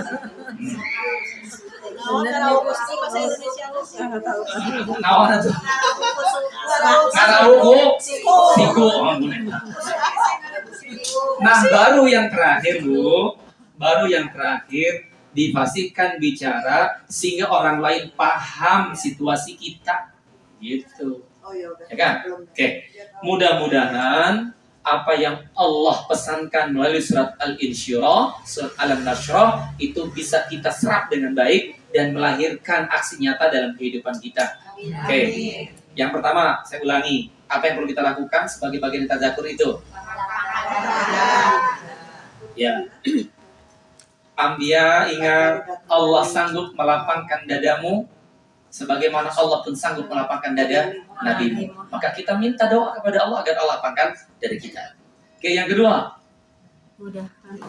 penawar. Artinya kita harus mendebarkan syukur kita kepada Allah SWT. Kalau yang pertama itu seakan-akan Allah itu mengingatkan kita tentang kehebatan Allah. Betapa hebatnya Allah yang sanggup meringankan beban siapapun hambanya, seberat apapun persoalannya, kan gitu ya. Itu tentang kekuasaan Allah SWT. Yang kedua baru sebagai kita sebagai seorang hamba. Ya Allah, betapa leganya, betapa bersyukurnya hamba ketika hamba menyadari Engkau senantiasa menyiapkan beragam kemudahan di balik kesulitan yang hamba hadapi. Atau bagimu sanggup untuk meringankan setiap beban yang diderita oleh hambanya. Nah, gitu ya.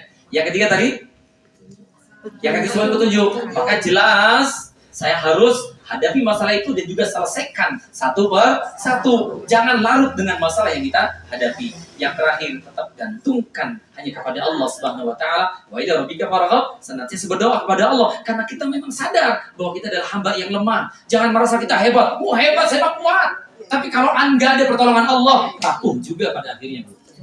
Ya kan? Karena itu, mudah-mudahan kita semua menjadi hamba-hamba Allah yang senantiasa mendapatkan kekuatan dari Allah SWT seberat apapun beban itu.